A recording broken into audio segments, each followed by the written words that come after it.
This video is about creating fade-in and fade-out effects and making a simple fade transition in DaVinci Resolve.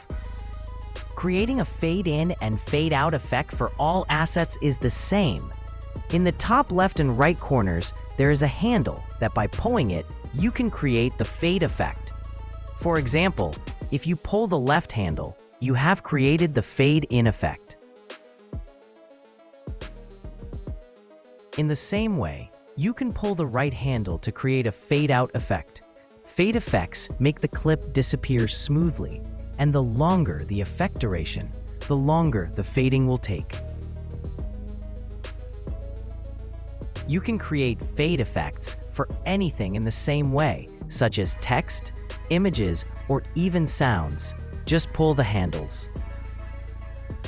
To create a fade transition, I place the second clip on top of the first clip, and then apply a fade-out effect at the end of the first clip so that the handle is positioned slightly before the beginning of the second clip.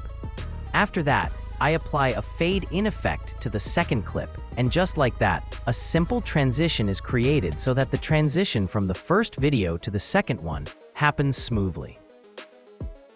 Since the fade effects overlap, both videos appear on top of each other during the transition and causing the video to gradually fade to black. Now, I want to create a simple effect on the second clip that has nothing to do with transitions.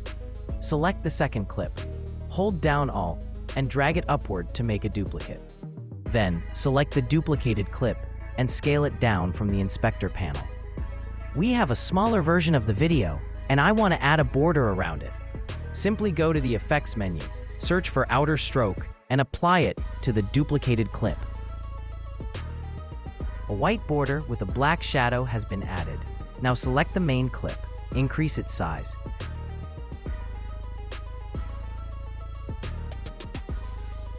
Then go to the Effects menu, search for the Gaussian blur effect in OpenFX, and apply it to the main clip.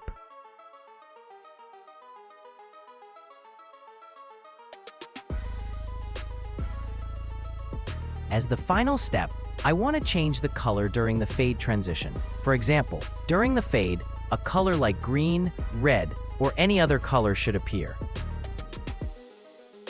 To do this, I go to the Effects panel, select Solid Color from the Generators section, and place it on the timeline, adjusting its length so that it fits between the fade out and fade in. Now in the inspector, go to the Generator tab and select any color. I'll choose green. Then switch to the Settings tab and change the Composite Mode to Color. The Color Composite Mode applies the color from the top layer to the bottom layer. You can also reduce the opacity to soften the green color for a better effect.